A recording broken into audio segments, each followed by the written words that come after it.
ఎన్టీఆర్ జిల్లా విసన్నపేటలో సిపిఐ మండల కార్యదర్శి మర్సకంట్ల త్యాగరాజ అధ్యక్షతన ధర్నా నిర్వహించారు. ఈ సందర్భంగా సిపిఐ రాష్ట్ర కార్యదర్శి ధోనేపూడి శంకర్ మాట్లాడుతూ కూటమి సర్కార్ పల్లెల్లో 3 సెంట్లు అలాగే పట్టణంలో 2 సెంట్ల ఇళ్ల స్థలాలు ఇల్లు కట్టుకునేందుకు 5 లక్షల రూపాయలు ఇవ్వాలంటూ కూడా డిమాండ్ చేశారు. లేకపోతే రాష్ట్ర వ్యాప్తంగా ఉద్యమం చేపడతామని హెచ్చరించారు. కార్యక్రమంలో తూము కృష్ణయ్య, చిలుకూరి వెంకటేశ్వరరావు తదితరులు పాల్గొన్నారు.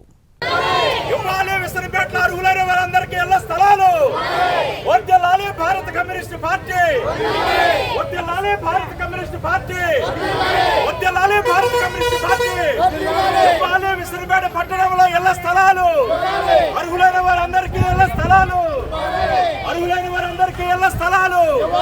విసనపేటలో అర్హులైన వారందరికీ 3 సెంట్ల ఇళ్ల స్థలం వద్దలాలే, భారత కమ్యూనిస్ట్ పార్టీ.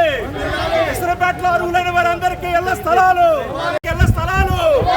విసనపేట ప్రతి ఒక్కరికి 3 సెంట్ల ఇళ్ల స్థలం ఇవ్వాలి. విసనపేటలో 3 సెంట్ల ఇళ్ల స్థలం వద్దలాలే. విసనపేటలో అర్హులైన వారందరికీ ఇళ్ల స్థలాలు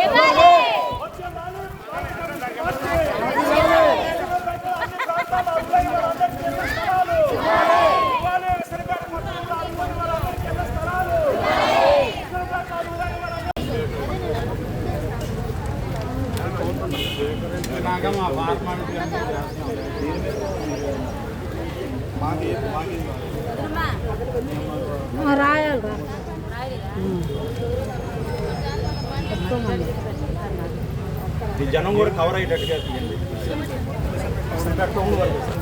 మొన్న మేడం గారు ఫోటోలు పడతారు. 3 సెంట్ల ఇళ్ల స్థలాలు ఇవ్వాలి. విసనపేట పట్టణంలో 3 సెంట్ల ఇళ్లరు విచారణకు వెళ్లి ఎంక్వైరీ చేసి అందరికీ ఇళ్ల స్థలాలు ఇవ్వాలి. విసనపేటలో 3 సెంట్ల 2 సెంట్ల ఇళ్ల స్థలాన్ని ఎన్నో సార్లు పెట్టినటువంటి వారందరికీ ఎంక్వైరీ చేసి ఇళ్ల స్థలాలను వద్దలాలే భారత కమ్యూనిస్ట్ పార్టీ, వద్దలాలే భారత కమ్యూనిస్ట్ పార్టీ. పోరాడతాం పోరాడతాం ఇంటి స్థలం వచ్చే వరకు, పోరాడతాం పోరాడతాం విసనపేటలో ఇంటి స్థలం ఇచ్చే వరకు. పేదవాడి సొంత ఇంటి కల్లా సాకారం కావాలి. జీవోలే జారీ చేస్తారా, అమలు చేయరా అని చెప్పేసి మేము అడుగుతున్నాం.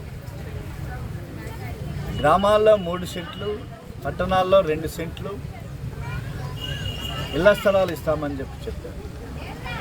స్వయానా రాష్ట్ర ముఖ్యమంత్రి గౌరవనీయులు నారా చంద్రబాబు నాయుడు గారు రాయచోటి బహిరంగ సభలో ఉగాది నాటికి 5,90,000 ఇళ్ళు గృహప్రవేశాలు చేపిస్తామని చెప్పారు.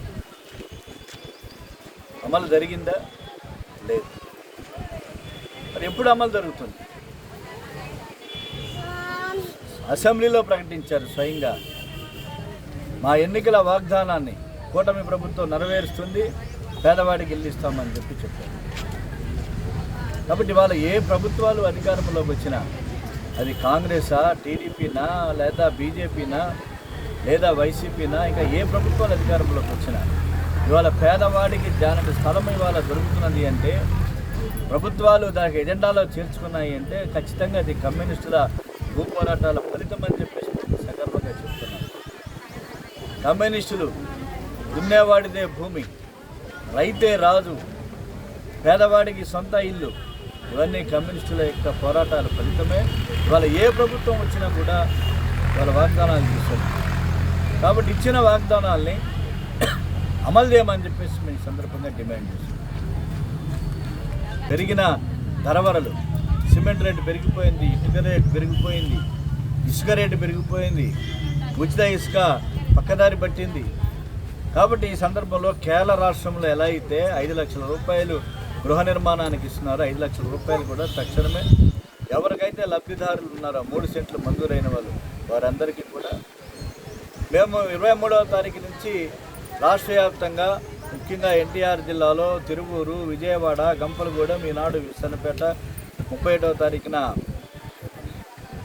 ఏకొండూరు, 2వ తారీఖున జగ్గేపేట, ఇటువంటి ప్రతి ప్రాంతంలో కూడా ఈ 3 సెంట్లు 2 సెంట్లు స్థలాల మీద పోరాటం చేస్తున్నాం. ప్రతి ఎంఆర్ఓ గారు చెప్తున్నాడు, మాకు మెమో వచ్చిందండి, ఆర్డర్స్ వచ్చి అని చెప్తున్నాను. మేము ఆర్డర్స్ ముట్టి కింద పెట్టుకుంటున్నారని చెప్పేసి నేను అడుగుతున్నాను.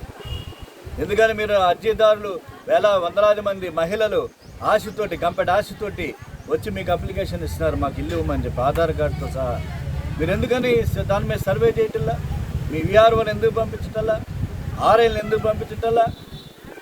కాబట్టి ఇది మోసమా? అందుకని చంద్రబాబు నాయుడు ప్రభుత్వాన్ని మేము విజ్ఞప్తి చేస్తున్నాం.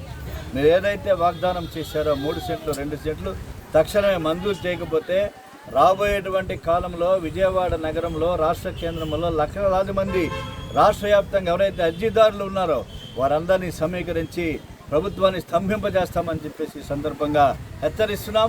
ఈ రోజున విశాఖపేట ప్రాంతంలో వందలాది మంది మహిళా సోదరీమణులు అర్జీలతో వచ్చేంత వరకు కూడా కమ్యూనిస్ట్ పార్టీ పోరాటం చేస్తుందని చెప్పి వార్డుగా ఉన్న వారందరికీ కూడా ప్రభుత్వమే అదే చెల్లించాలని చెప్పి డిమాండ్ చేస్తున్నాం. పింఛన్లు ఇచ్చేటువంటి పింఛన్ని కొరత చేస్తున్నారు, సిలువ వేస్తున్నారు పింఛన్లకి. కాబట్టి ఇటువంటి దుర్మార్గ ప్రయత్నాన్ని చంద్రబాబు నాయుడు ప్రభుత్వం మానుకోవాలి. పింఛన్దారులను పెంచండి, 4,000 6,000 చేయండి. 1,00,000 మంది పింఛన్లు అయితే 10 లక్షల మందికి పింఛన్లు ఇవ్వండి.